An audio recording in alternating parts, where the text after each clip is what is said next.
Oke guys, so welcome back to our channel Independent Training. Kali ini kita akan membahas riset operasi playlist yang memang banyak sekali membahas terkait tentang QM ya, terutama ya alat bantunya untuk membuat keputusan-keputusan yang berada di ranah operasional perusahaan. Kali ini kita akan membahas terkait tentang pentingnya pengendalian persediaan. Karena persediaan adalah bagian dari aset perusahaan, jangan lupa di balance sheet ataupun statement of financial position, sehingga pengendalian aset merupakan krusial karena bagian dari aset inventory perusahaan itu hampir dengan 50% berada di inventory. Sebelum kita bahas lebih detail, teman-teman jangan lupa untuk subscribe, like, dan komen di channel Independent Training. Sekarang kita bahas mengapa pengendalian persediaan itu penting. Kita masuk kepada persediaan itu sendiri. Tadi sudah kita sampaikan bahwa salah satu aset yang paling mahal dan penting bagi kebanyakan perusahaan karena mostly komposisinya kalau kita perhatikan ada kas dan setara kas. Dan teman-teman perhatikan ada inventory setelah kas. Dengan posisi persediaan yang menjadi bagian dari aset perusahaan, maka wajib kita untuk memberikan perhatian khusus bagaimanakah mengatur persediaan agar bisa memenuhi kebutuhan produksi perusahaan tanpa mengeluarkan kos yang terlalu signifikan, mempengaruhi expense perusahaan. Pada satu sisi, perusahaan dapat berusaha mengurangi biaya dengan mengurangi tingkat persediaan. Nah, dari sini sudah cukup tersampaikan bahwa kalau kita menyimpan banyak persediaan, maka kos secara bersamaan akan meningkat. Nah, itu yang menyebabkan suatu kehati-hatian perlunya melakukan manajemen atas persediaan. Pada sisi lain, pada saat pelanggan menjadi tidak puas ketika terjadi kekurangan persediaan. So, dilemanya adalah kalau kita menyimpan terlalu banyak, itu menjadi expense bagi perusahaan. Kalau kita menyimpan terlalu sedikit, maka khawatirnya pada saat dibutuhkan untuk proses produksi tidak tersedia. Kalau tidak tersedia, maka pelanggan akhirnya akan mendapatkan impact negatif akibat kita tidak melakukan manajemen persediaan. Nah, itu kurang lebih yang menjadi dilematis utama ataupun problem utama terkait bagaimana memanage persediaan. Kalau terlalu banyak, expense-nya menjadi tinggi, terlalu sedikit, maka akan ada risiko shortage ataupun kebutuhan persediaan yang tidak dapat dipenuhi ya. Kita lanjutkan kembali beberapa yang perlu diperhatikan ya terkait tentang bagaimana mengatur persediaan. Pertama adalah target pencapaian. Jadi teman-teman, bagaimanakah kebutuhan persediaan yang kita memang akan provide untuk perusahaan harus disesuaikan dengan target. Pencapaian kita dalam 1 tahun berapa yang akan menjadi goal dari perusahaan. Kemudian kita akan breakdown ke dalam target bulanan. Nah, target bulanan tadi itu penting sekali untuk mengetahui kapasitas yang harus kita produksi. Setelah menentukan target, teman-teman juga harus menentukan forecasting permintaan atas persediaan. Teman-teman punya data historical, teman-teman punya data revenue, kita bisa melihat berapakah forecasting permintaan atas persediaan. Berikutnya juga teman-teman kalau bisa membuat perencanaan jumlah dan alternatif pengadaan. Kita tidak bisa mengandalkan satu sumber pengadaan atas inventory. Teman-teman harus menyediakan sumber lain apabila terjadi masalah pada satu sumber pengadaan inventory. Yang berikutnya adalah ciptakan sistem kontrol. Ciptakan sistem kontrol artinya adalah teman-teman memiliki early warning. Pada saat inventory menjelang batas, jangan sampai habis ya, menjelang batas mau habis, sudah muncul alert. Nah, itu yang menyebabkan kita membutuhkan sistem kontrol. Berikutnya adalah evaluasi. Dari langkah 1 sampai ke 4, mulai dari target, forecasting permintaan, perencanaan, dan sistem kontrol dievaluasi. Ya, apakah target saya terlalu tinggi atau terlalu rendah? Apakah saya memiliki forecasting yang salah? Anda salah memprediksi permintaan. Atau sumber pengadaan inventory Anda tidak mencukupi ya. Nah, itu membutuhkan evaluasi ya. Jadi ada minimal 5 langkah yang perlu kita lakukan bagi teman-teman yang akan melaksanakan persediaan. Kita lanjutkan kembali teman-teman. Pertimbangan dalam pengambilan keputusan persediaan. Yang pertama adalah fungsi decoupling. Fungsi decoupling adalah mencakup keseluruhan proses pelaksanaan roda organisasi setiap hari. Jika perusahaan tidak menyimpan persediaan, maka dapat terjadi penundaan dan inefisiensi. Tapi jangan salah, kalau terjadi kekurangan, maka manajemen harus menyediakan buffer stok atau persediaan penyangga. Nah, fungsi decoupling ada 2.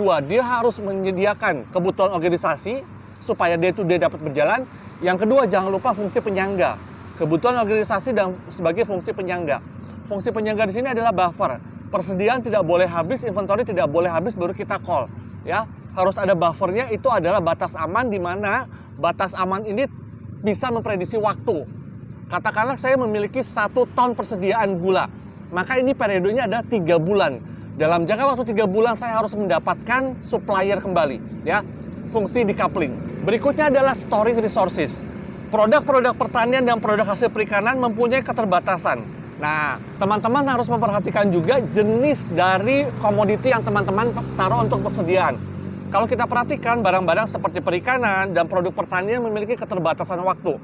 Pucuk teh, daun teh, cengkeh, ya, barang-barang komoditi ini memiliki umur, ya. Jadi teman-teman harus memiliki pengetahuan yang memadai terkait tentang barang-barang komoditi yang menjadi persediaan. Di satu sisi ada yang namanya proses pabrikasi. Pada saat proses pabrikasi atau manufacturing, teman-teman memiliki 3 klasifikasi persediaan. Persediaan bahan baku, work in process ataupun barang dalam proses, dan barang jadi, ya. Nah, ini adalah ciri ataupun karakteristik dari proses persediaan yang teman-teman harus pahami, ya. Nah, yang berikutnya nomor 3, irregular supply dan demand, ya. Ketika permintaan dan penawaran persediaan barang tidak setiap saat ada atau irregular, maka jumlah persediaan yang disimpan menjadi penting, ya. Nah, jadi teman-teman kembali lagi, kita harus memahami kapan permintaan dan penawaran itu mengalami titik-titik di mana dia tidak lagi bergerak sesuai dengan prediksi, ya. Misalkan di satu titik di bulan tertentu, katakanlah setelah menjauhi bulan Lebaran, maka irregular permintaan akan turun, akan datang siklusnya, ya. Nah, ini yang harus diperhatikan terkait tentang dalam 1 tahun siklus, kapan siklus dia bisa berada di titik terbawah, ya.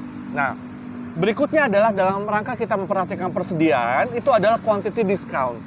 Kita perhatikan bahwa kalau teman-teman membeli produk persediaan dalam jumlah yang cukup banyak, diskon yang didapat akan semakin besar.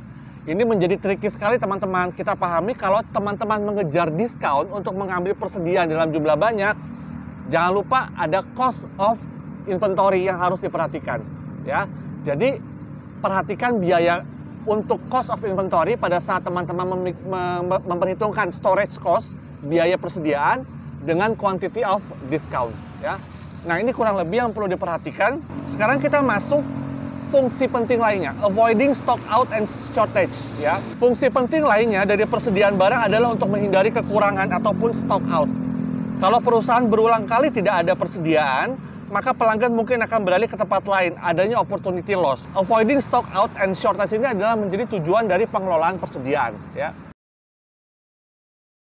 Kita masuk kepada beberapa jenis persediaan. Kalau perusahaan perdagangan adalah merchandise, berarti dia tidak lagi memproduksi dari bahan mentah, ya. Ini seperti barang-barang yang memang ready to sell. Berikutnya adalah perusahaan pabrikan. Perusahaan pabrikan dia memiliki 3 jenis inventory yang harus memiliki definisi masing-masing. Inventory untuk bahan mentah, inventory untuk work in process, dan inventory untuk barang jadi. Masing-masing memiliki slotnya sendiri-sendiri, ya. Nah, kita lanjutkan kembali faktor-faktor yang mempengaruhi besarnya persediaan. Yang pertama adalah lead time, masa tunggu datangnya bahan baku yang telah dipesan. Nah, teman-teman kalau mau memesan barang, teman-teman perhatikan siklus barang datangnya ataupun siklus barang itu bisa diproduksi. Katakanlah saya memesan daging ayam, ya. Pada saat saya memesan daging ayam, saya harus memperhatikan siklus potong ayam. Nah, jangan sampai saya memesan di saat tidak ada produksi terkait tentang kebutuhan akan potong ayam tadi. Nah, kalaupun teman-teman mau melakukan inventory untuk barang pertanian, pahami juga siklusnya, ya. Yang kedua adalah frekuensi penggunaan bahan baku. Yang ketiga adalah jumlah dana yang tersedia untuk pembelian bahan baku. Dan yang terakhir adalah jenis bahan baku, dia tahan lama atau tidak, keusangan atau tidak. Kita berbicara pada saat barang tersebut masuk ke gudang, maka berapa lama dia waktu untuk bisa bertahan di gudang. Dari teman-teman yang sudah perhatikan, dari setiap permasalahan yang sudah tadi timbul, bagaimana kita dilematisnya biaya storage, kemudian dilematisnya juga ternyata teman-teman bisa mendapatkan diskon dengan membeli persediaan banyak. Keputusan fundamentalnya kita tiba pada suatu kesimpulan bahwa berapa banyak yang dipesan, kapan saya harus memesan. Ini adalah 2 keputusan fundamental yang harus dihasilkan dari manajemen persediaan. Nah, kita masuk kepada terminologi economic order quantity. Jumlah pesanan yang paling ekonomis adalah untuk menentukan secara rasional berapa banyak persediaan yang dipesan saat terjadinya pemesanan. Jadi, EOQ atau Economic Order Quantity adalah salah satu alat bantu analisis untuk menjawab permasalahan dilematis berapa banyak harus saya pesan, kapan saya harus memesan ya. Nah, yang berikutnya di dalam EOQ perlu diperhatikan ada dua jenis biaya. Yang pertama adalah order cost. Proses dan inspeksi persediaan tiba memakan biaya. Barang datang ke kargo, kita harus melakukan inspeksi. Ada barang datang jam 2 pagi, teman-teman menyediakan biaya untuk lembur. Kemudian ready gudang harus dipersiapkan. Upah ataupun gaji untuk karyawan bagian purchasing serta biaya alat tulis kantor. Itu misalkan biaya dari order cost. Yang berikutnya adalah carrying cost. Bagaimana barang tersebut ternyata bisa membawa potensi barang defect, rusak di perjalanan, pajak, asuransi, pencurian, upah karyawan bagian gudang, dan keusangan. Ya, jadi teman-teman perlu memperhatikan biaya potensi itu menjadi sangat banyak sekali yang perlu diperhitungkan untuk sampai barang tersebut bisa sampai dipergunakan di gudang. Ya, nah